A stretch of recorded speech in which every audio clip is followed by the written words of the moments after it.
Well, boys, thank y'all for tapping back in to today's video. And as you can see by the title and thumbnail, we have we're like roughly about 20 some days out, but we're hitting the 1 year mark with the Dark Horse. First off, I have to say is, I don't know where the time went. I feel like I just got this car. 11, almost 12,000 miles later, we put almost 1,000 miles a month roughly, which is not bad. Granted, I have the GT500, I also have Apollo, and I have my Raptor. Combination between the two, the Raptor and the Dark Horse, is probably the most elite combo to ever have. But yeah, after 1 year of ownership, do I regret it? Obviously, you guys are probably maybe wanting to buy a Dark Horse. That's why you watch this video. It's still kind of hard to find like the exact spec Dark Horse you want. I really can't find one even kind of like close to mine the way I ordered it. So yeah, I guess you guys want to see how I like it. Was it worth it? And would I buy another one? Do I want to sell mine as of right now? And yeah, there's just a lot of stuff to go over. But first, we're going to fire this thing up because we did do a couple things to it. So if you guys are new watching here, make sure you guys hit that subscribe button. Road to 200K, baby. And yeah, let's fire this thing up.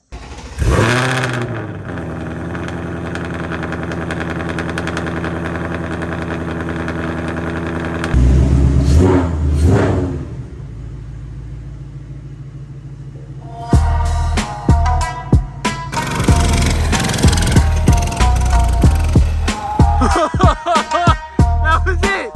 That was it!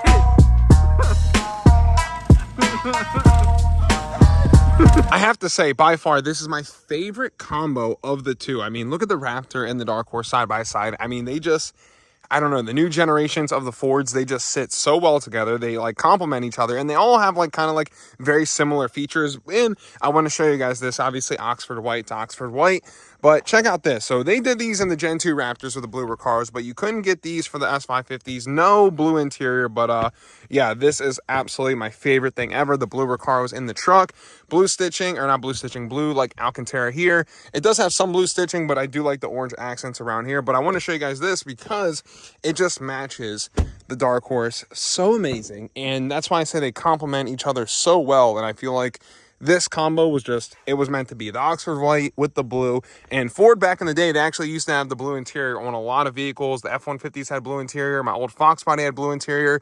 And yeah, I'm kind of glad they brought it back because I think it complements the car so well. Blue with the Dark Horse on the dash, blue stitching everywhere, and different types of materials. Granted, my car is a base car. This isn't a fully loaded like premium one with all the bells and whistles. I don't really know what else you could have got. But yeah, apparently I ordered a base by accident, but yeah, this is a base one. Once you're done with the tires that come with the car in the factory, the super sticky race tires, those things are junk. I absolutely like annihilated mine within 3,000 miles. They were history, especially after the track days that they didn't last, but I recommend going with the Michelin 4S's. They've been a phenomenal tires for the front, and they've been very, very good for the rear. The car loves them. Handles really, really well. Obviously not as good as the super sticky ones, but I'm gonna tell you this, I have like 5,000-6,000 miles on them, and they've been lasting. They've been holding up. They put the power down, and it stops amazing with them. Everything it does, phenomenal. And obviously these tires don't break the bank like the other ones. Like I was saying, 11,000 miles of driving this car, and I want to show you guys how well the interior held up.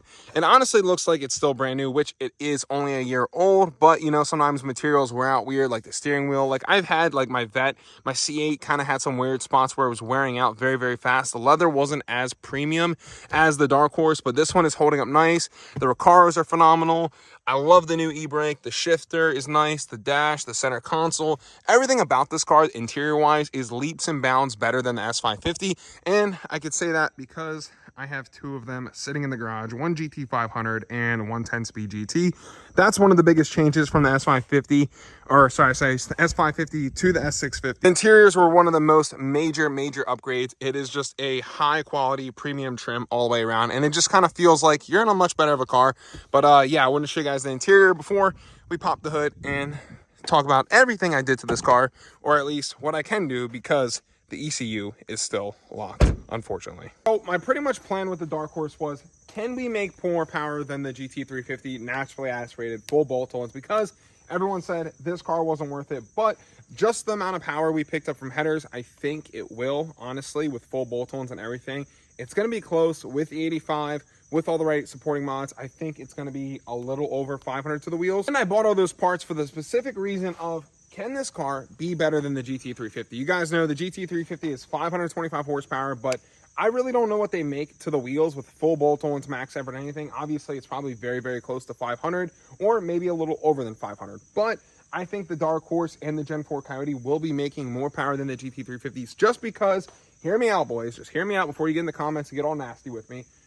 Our car, my Dark Horse, picked up 30 wheel on the dyno. You guys can go check out that video, or I could tag it at the end of this one.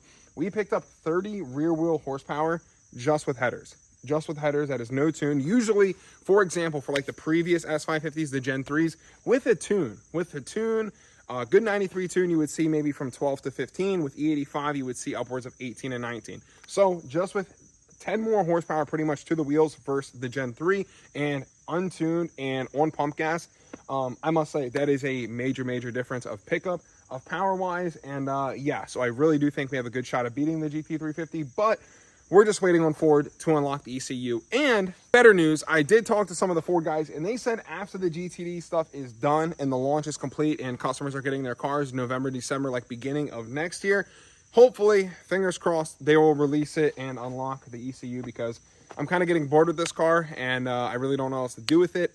Kind of makes me want to sell it, and I don't want to sell it, but that's the hence reason I'm making this video, is because like I did kind of all the stuff I could, and I really just don't want to boost it. I kind of like it naturally aspirated because I really wanted to road course the car a lot. I wanted to autocross it, and yeah, having it kind of in limbo like this, I'm getting bored with it because the power's there, it's good, but obviously when you're a car guy, you guys know the drill. You want more and more and more, and yeah, I really want to see this car max effort NA, or who knows? I might be getting rid of it. I have no clue. So to give you guys a quick rundown of everything specifically that is done to the car. So right off to the wheels, you guys can see these are the factory wheels, believe it or not. They kind of like change the look once you change them a different color. But yeah, mine got all scraped up from rocks and getting stuck when we were road coursing because the fitment of the brakes are so tight. The second you get a pebble in there, it literally shreds the whole wheel well, and or the wheel barrel, I should say, absolutely annihilates it. So my factory like wheels, like the factory color, there was literally lines like this going all the way around through them. So they were shot, and I was like, you know what? Let's change it up. Let's do it white. Came out amazing. I did the brakes myself actually,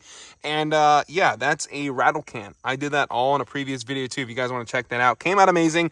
White Brummo stickers off Amazon and rattle can engine paint, pretty much with a lot of clear on it. Turned out phenomenal, and yeah, they've been on there for about 3,000 miles, 2,000, 2,500 miles, and still looking pretty darn good in my opinion. Mechanically wise, like I said, we did the lowering springs. To mind you guys, the Dark Horse does come with factory caster camber plates, so you don't need the ones from Steeda. The car does have them from the factory. We also did a J&L catch can, which is obviously amazing. Obviously, for the intakes, I wouldn't really waste your money going on aftermarket intakes. Save your money, boys, and obviously they still do the job. Do they look as good? No, not at all. You guys know, like everyone else did, take out the carbon traps, take out that other little piece in there, and you can buy yourself some aftermarket K&N filters that drop in just like that. And mine are getting kind of gross already after 11,000 miles. We are going to have to soak them and clean them. But yeah, boys, that is all you pretty much need as of for the engine bay stuff. I think that's pretty much it. I was going to order a Steeda water pump pulley also because that is rotating mass, and down to the bottom I want to get the ATI balancer because that is also rotating mass, which will help the car, one, rev out better, make more power, show more power on the dyno because the engine's going to spin more freely.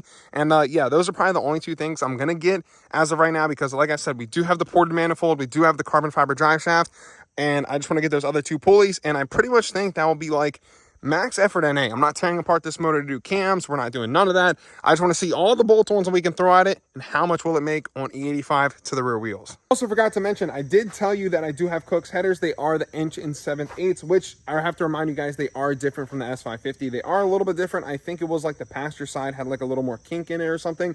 I don't remember exactly, but just remind you, if you're buying Cook's headers, make sure you get the S650 ones that are strictly for the S650. And for the middle of the car, we are running a Steeda X-Pipe. And like I said, we are still rocking the factory mufflers. 1, because I like the tip size. I thought they were absolutely perfect. The fitment of it. And 3, you guys heard the sound. The sound is, it's freaking money. It's literally perfect. I don't think that needs to be swamped. Like I said, headers, X-Pipe or H-Pipe, whatever you want to do, is absolutely perfect with the Dark Horse. And do not change the mufflers. The mufflers are perfect. I know everyone's going to ask, what is my favorite part about this car? And I'm not going to lie. There is a lot of stuff there is to like about it. First off, I'm going to say is the dash. And everyone's going to say, Jake, you're higher than a crackhead on crystal meth. First off, the dash at nighttime, driving around, cruising, or any time of the day, honestly, is it's so nice. It really is. One thing I do like is being able to change the clusters. You have so many of them. Another thing I don't like about the Dark Horse is sometimes the tech. It's weird. It has a mind of its own. Some days it's like boom, boom, boom, boom, boom, stupid fast. But if there's like an update and the update needs to be done, dog, there's like the amount of lag and the time it takes, like you have to just keep up with the updates. And yeah, that's one thing I really don't like about it, because also when you update the car will be disabled for a few hours. So if you're going to update it, you have to update it at night, obviously when you're sleeping through the night. And obviously your car's got to be kind of like close to your router, because I did have to connect it to Wi-Fi so it has the signal. Yeah, that's pretty much that. That's one of the things I really don't like about it. But I must say, the Tremec, the 6-speed in this is a must. I don't know if I really would get a Dark Horse with the 10-speed at this point, because the manual has just been like such a pleasure. Dark Horse, lowering springs, full exhaust is honestly like the best driving combination of a Mustang I've ever had. It is the most enjoyable driving Mustang. I have driven a GT350. I do like the GT350s a lot, and they are very similar to the Dark Horse. But yeah, the Dark Horse is just it's just a nicer car interior wise, the premium feel. But yeah, I have considered getting a GT350 if I sell my GT500, just to change it up. And I also can race. My dad will drive the 350 and I will drive the Dark Horse, and we can do full bolt-ons to both of them and see which is the better car. But yeah, it's getting kind of annoying that the tune we're not able to tune these yet. So that's why I'm kind of thinking, should I sell the Dark Horse? Should I get something else? But obviously, if it was tunable, I really wouldn't want to sell it at all. I just want a little more power out of it, and I want the limiter to be above 7,500, because you have to shift at like 73, 74. You have to shift a little early because it's got that soft limiter. That is another thing that is very annoying. I want this thing to rev all the way out to 8,000, and I know it will, and I know it's going to scream with all that air it's getting with the dual intakes.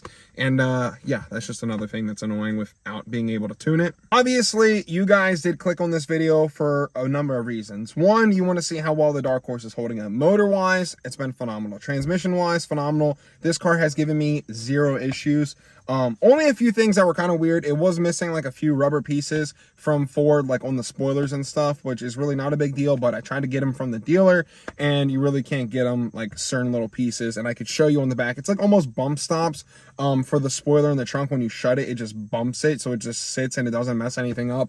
I was missing one of them. That was honestly really the only thing. Oh, I did forget to mention, when the car came in, that one of the magnetic ride sensors was completely hanging off. So that was another thing that could have been a problem, but obviously I would have found it once I put the car on the lift, and it's super easy to put on.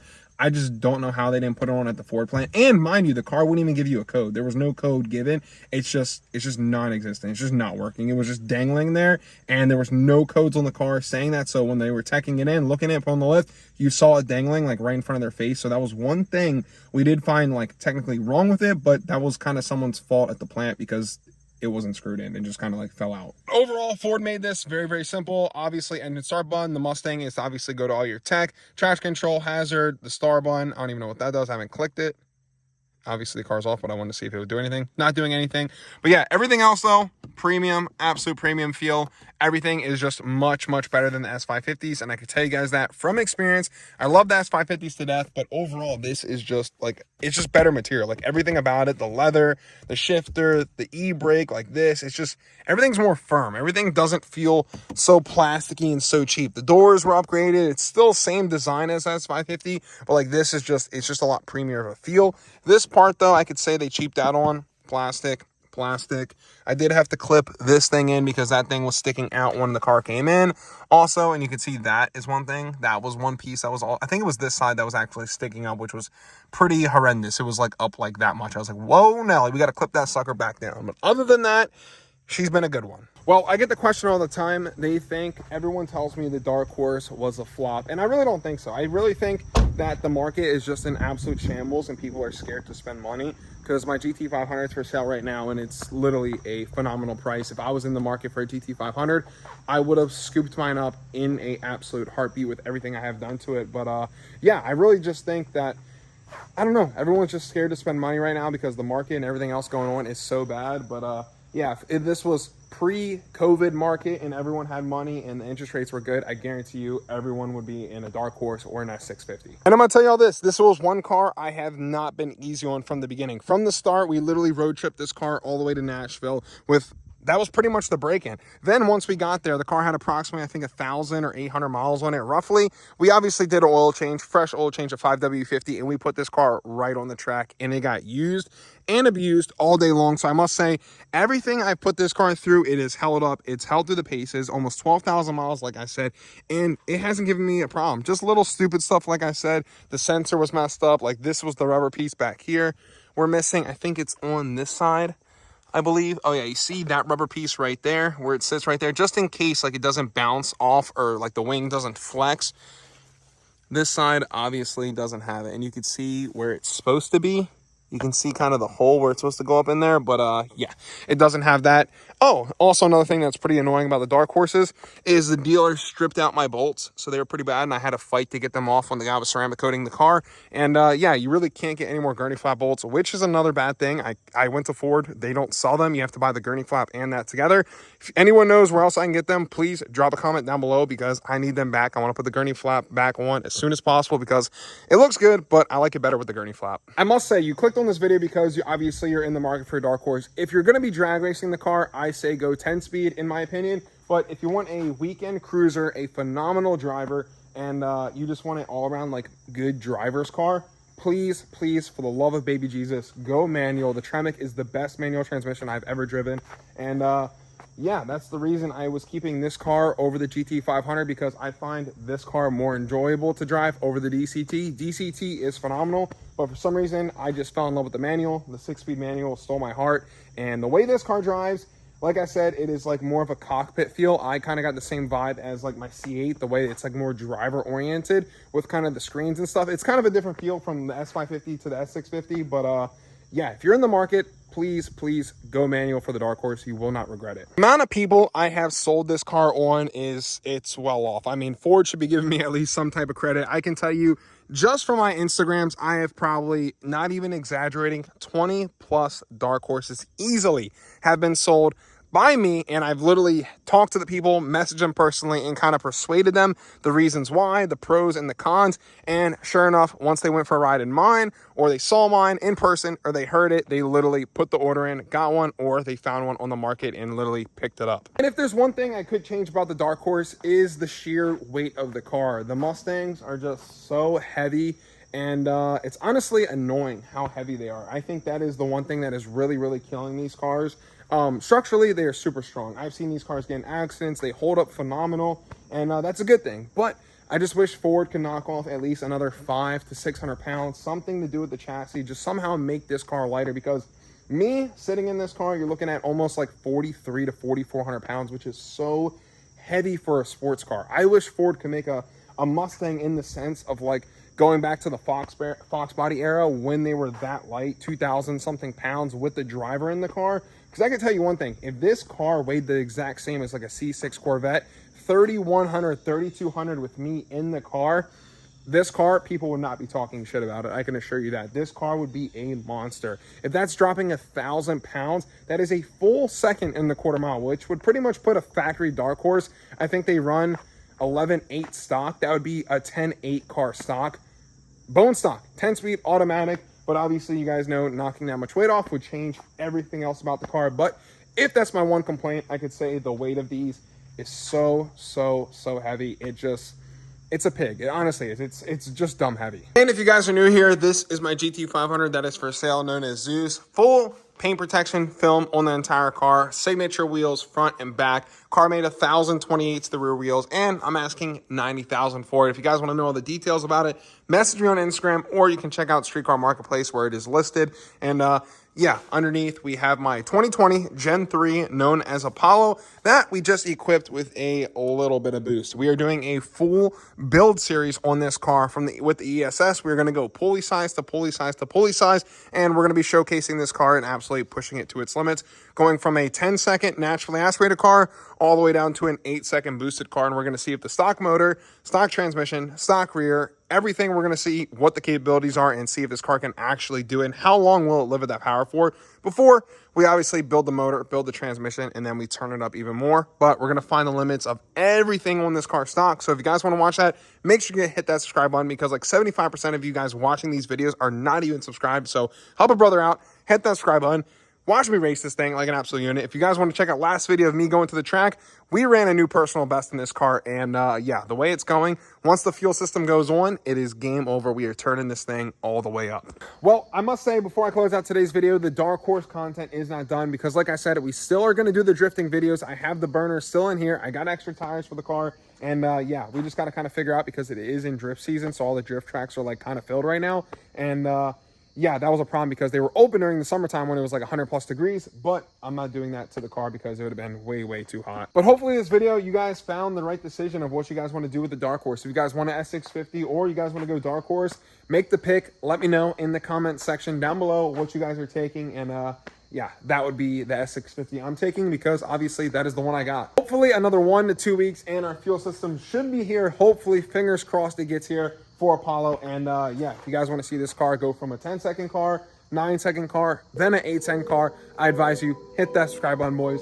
Road to 100K. And yeah, we are not finished here. We are not done yet. I will catch you boys in the next one. If this video helped you, drop a like, drop a comment. Deuces.